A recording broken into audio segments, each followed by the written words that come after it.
estamos iniciando mais um programa Memória Viva. Hoje recebendo o ministro do Tribunal Superior do Trabalho, Emanuel Pereira. Emanuel Pereira é natalense, 70 anos, é ministro do Tribunal Superior do Trabalho e compõe a delegação brasileira junto à Organização Internacional do Trabalho, tendo participado em reuniões em Genebra, na Suíça, Turim, na Itália e em Barcelona, na Espanha. Atualmente exerce o cargo de vice-presidente da Corte e do Conselho Superior de Justiça do Trabalho. Acompanhando esta entrevista conosco, Marcos Aurélio de Sá, jornalista e professor universitário aposentado, né, Marcos? E Valério Djalma Cavalcante Marinho, advogado. É um prazer imenso, doutor Pereira, ministro Pereira, tê-lo aqui. E a Memória Viva sente-se muito grata pela sua disponibilidade em nos receber e estar aqui presente, e que os telespectadores conheçam toda a sua vida, para que entendam que hoje o senhor é vice-presidente e ministro do Tribunal Superior do Trabalho, mas nós sabemos que foi uma vida de luta e de batalha. Então, gostaríamos que o senhor nos contasse essa história da sua vida e fique à sua disposição, começando da sua adolescência e da infância, né, doutor Pereira? Isso. Eu quero agradecer a você, Nicolau, pela oportunidade de me fazer voltar à TV universitária, uma casa que eu frequentei nos idos dos anos 70, quando aqui pontificavam dois grandes nomes do jornalismo brasileiro, que era Sanderson Negreiros e Berilo Vanderlei, a quem presto e aproveito para prestar minha homenagem no programa de hoje. Cumprimento o jornalista Marco Aurélio, velho companheiro da minha infância, inclusive, e Valério, que acompanhou toda a minha trajetória, sobretudo a trajetória profissional, e que conhece muito bem as lutas que muitas vezes travamos juntos para conseguir e distribuir a melhor justiça. Na minha infância, eu tive uma infância muito feliz, muito tranquila, apesar de vir de uma família modesta, né? O meu pai era marchante, ele comprava gado, vendia e muitas vezes cortava para apurar o gado, né? A reis, como era chamada. E eu já naquela época, com 10, 12 anos, eu já saía muito cedo para o mercado da cidade, onde hoje funciona o Banco do Brasil, né, para ajudá-lo na venda dessa carne. Minha mãe, uma mulher de prendas domésticas, mãe de 7 filhos, eu sou o quinto dessa leva. De irmãos, não é? E vivi, como já disse, uma infância tranquila, feliz, não frequentei sempre frequentei escolas públicas, não é? A minha infância papai sempre nos dava, além do colégio, como Frei Miguelinho, onde eu fiz o primário, não é? Era perto da minha casa, ali perto da Rua Borborema. Não perto, mas na própria Rua Borborema, tinha uma escola particular, onde eu me lembro da professora Dona Zita, que foi a minha primeira professora que me ensinou a escrever. Eu acho que o interessante é que até hoje eu não aprendi a ter uma caligrafia bonita, não é? Mas menos por culpa da professora e mais por culpa do aluno, não é? Depois eu estudei também, ainda no Frei Miguelinho, na escola do professor Saturnino, que ficava ali próximo à igreja São Pedro. Era uma escola particular no Alecrim, né? No Alecrim, muito disputada, não é? Aulas que começavam de 1 da tarde e iam até às 17 horas, onde várias matérias eram estudadas ali, ele um professor da maior competência, e eu acredito que devo muito ao professor Saturnino o conhecimento que adquiri naquela idade. Fui para, depois do Frei Miguelinho, onde eu cheguei até, fui promovido a escoteiro, não é? Lobinho, eu fui Lobinho, não é? Professor Luiz Soares, que eu achava um homem imponente, né, um chapelão. Quantidade de medalhas. Pois então, cheio de peito cheio de medalhas. E já já no governo de Cortez, que eu participei também, junto com Marcos, acredito que Valério era da CAERN, né, diretor administrativo da CAERN, eu me encontrava com aqueles generais que visitavam o palácio, nenhum tinha tanta medalha quanto o professor Luiz Soares. Então,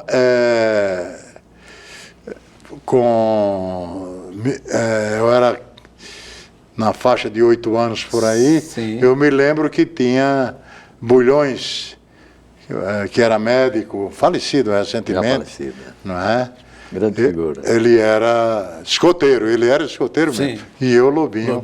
E o pai dele era mestre da marcenaria do Frei Miguelinho. Sim. Então eu tive essa infância rica, não é? De nomes proeminentes do meu estado. E foi aí que o senhor conheceu...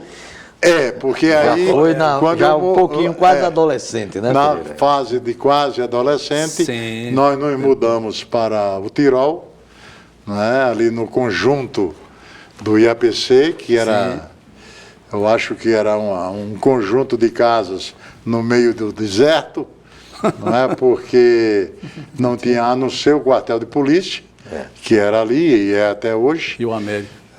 Não, o América nem existia ainda.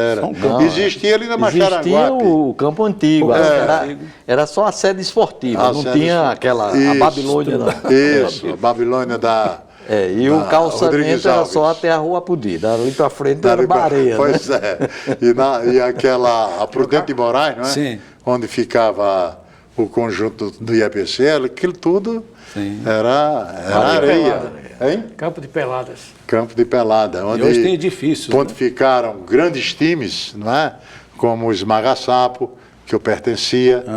Então você jogou bola. Joguei. Marco Aurélio era o centroavante do Arranca-Toco. Né? Ainda tinha Rafael Godeiro, Miguel Godeiro, tem nosso Joãozinho Rabelo. João Rabelo, hoje neurologista, não é?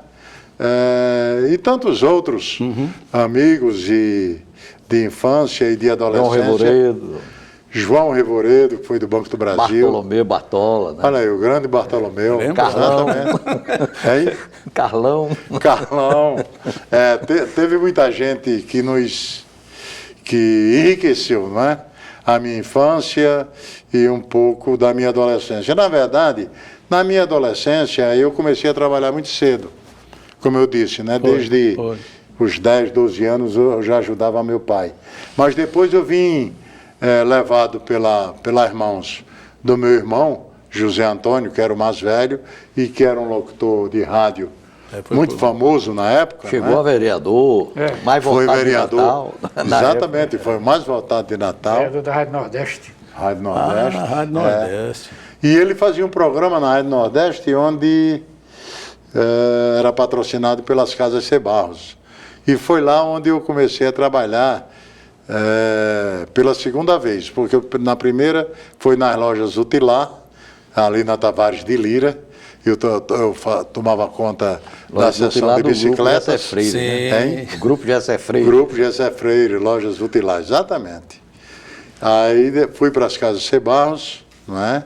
Que o slogan era só falar com o Freitas, não é? Que ele resolve tudo, que era o gerente da loja.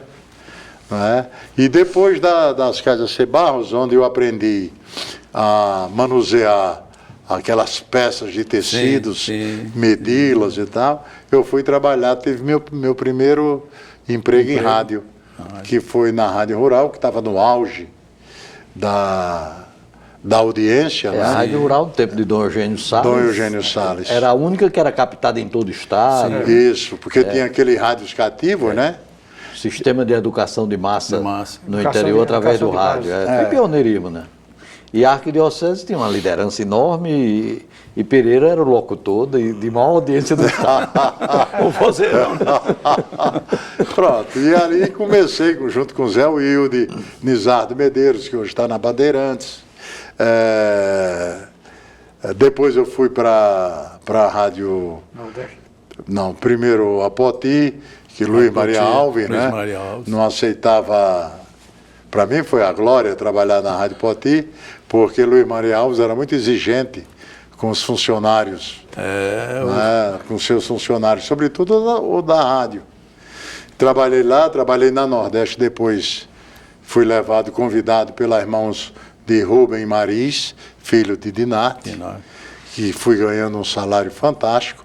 E por último, na Rádio Cabugi, levado por Emetério Gurgel, que a Luísio tinha colocado Emetério na Rádio Cabugi para levantar a audiência.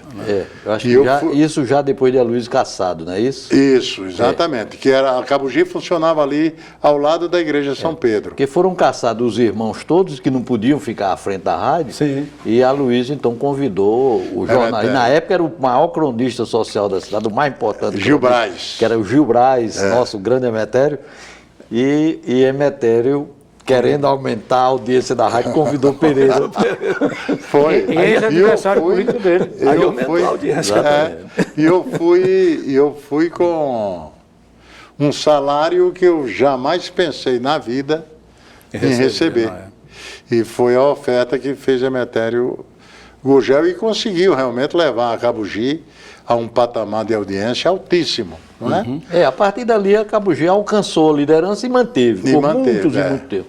Até recentemente já com... Aí surgiu a FM, essas coisas, ficou mais difícil. Aí nós tínhamos à noite Carlos Alberto, né? Que era dono da audiência realmente, Carlos Alberto, da Cabugi. Comunicação. Na Cabugi. Foi senador depois, né? Foi senador. A partir do rádio ele se lançou na política. Aí nesse muito período sucesso. o senhor já conhecia, não? Você já conhecia Pereira, ministro Pereira? Não, conheci Pereira mais pelo intermédio do irmão dele, Sim. o Wilson, Sim. que era muito meu amigo, e nós andávamos muito juntos. E aí ele trouxe perto da família, eu vim conhecer Pereira. Foi. Através do irmão. E nessa passagem de conhecimento com Valério, que eu fui ao Rio, para o Rio. E lá no Rio, o doutor Djalma trabalhava, o pai de Valério trabalhava não, morava no hotel Ambassador. Já era deputado federal, seu Já, pai? já. A Câmara de Deputados era no Rio de Janeiro. No Rio de Janeiro, exatamente. Década de 50, 60. E eu deixei uma passagem interessante. Doutor Djalma tinha conhecimento de um diretor paraibano da rádio, da TV Tupi. Estou esquecido o nome dele, mas ele era paraibano. E muito amigo do seu pai, doutor Djalma. Aí ele fez uma carta: doutor Djalma, estamos aqui e tal, na Rádio Tupi está aí, então o senhor conhece lá o diretor, será que eu teria uma chance? Aí ele me dá, na hora, o doutor Djalma sempre foi muito solícito, pessoa muito boa, coração enorme, e fez o cartão e eu fui. E eu estou esperando ser atendido por ele. Sim. E ao meu lado estava Renato Aragão, os três, né? Era Renato, Dedé e o Zacarias. Esperando também para falar com ele, para pedir uma oportunidade para trabalhar na Tupi. Entendeu? Eles ficaram. Né? E comigo, esse diretor, estou cometendo uma injustiça porque não estou me lembrando o nome dele. ele me encaminhou para a Rádio Tamoio, que era da Tupi. Agora, me castigou por conta do sotaque nordestino. Ele disse, primeiro você vai tirar esse sotaque trabalhando de meia-noite às 4 da manhã. Que era o horário para tirar o sotaque, que eles só admitiam a locução feita com sotaque do Rio. Sulista, né? Sulista. Carioca, né? Aí, isso aí quase que me fez voltar para Natal. Então, que lembra muito aquela história de Zé Areia, né? Aí eu voltei para Natal. Foi quando, aliás, antes de voltar para Natal, me encontro no Senado com Cortez Pereira, escolhido governador do Rio Grande do Norte. E conversa, que eu já conhecia Cortez, do Banco do Nordeste, com entrevistas e tal. Aí eu disse, ele está fazendo o que aqui? Eu disse, eu vim trabalhar aqui, mas está difícil. Ele disse, eu estou assumindo o governo, quer ir lá, você vai trabalhar comigo. Eu também não esperei o segundo convite, né? Parti para Natal, cheguei aqui, Cortez me colocou como oficial de gabinete, do gabinete dele. Né? Entende? E foi lá que eu reencontrei Marcos, né? Valério, na KN, Maia Neto, na Casa Civil, que era um cearense, uma pessoa muito boa, Jorge Ivan. Cortez teve a visão... Era um homem visionário, né? De trazer para o seu governo os melhores nomes que aquela geração, o Rio Grande do Norte possuía, entende? E, inclusive, quando precisava de um certo apoio, ele ia buscar no Ceará, no lado técnico do Banco do Nordeste, que aconteceu com Braga, não é? Foi secretário da Fazenda e Maia Neto, chefe do Gabinete Civil. Que tinha um escritório. Zé Romano trabalhava. Que tinha um escritório importante lá no Banco Nordeste. Sim. Tene, parece, né? Cortez tinha sido diretor do banco. Ele foi diretor do banco. Aí trabalhamos com o Zé Romano, Marcelo Fernandes. Foi. Não é? Você talvez tenha esquecido uma coisa interessante. É que na época que você se encontrou comigo, lá no Rio de Janeiro, e nós fomos falar com o papai, você e o Wilson, aí havia uma expectativa de você ir para a Federação do Comércio. Sim. Aí você foi para a rádio e quem foi para a Federação do Comércio foi o Wilson, que continuou como empregado da Federação do Comércio até hoje. Até ser, lá. Né? É verdade. Quer dizer, onde um ia, o outro, ou se ia esse para esse canto ou para o outro. Os dois estavam perdidos ali na Cenelândia, né? Ele vem cá, vocês dois, vamos conversar, se eu abro as portas. Nessa época ele era da Polícia Federal. Na época, né? Era da Polícia Federal. Era delegado na época. E deixou e veio para ajudar Cortez e, evidentemente, eu acho, até aceitando os conselhos de doutor Djalma, não é? Para vir para o Rio Grande do Norte e deixar de lado um pouco a profissão. Isso aí sou eu que estou conjecturando, não é? Mas aí Valério veio e ficou. Ministro, nós vamos ter que dar um break, né? Um espaço. Então, estamos encerrando o primeiro bloco do programa Memória Viva e voltaremos dentro de alguns instantes.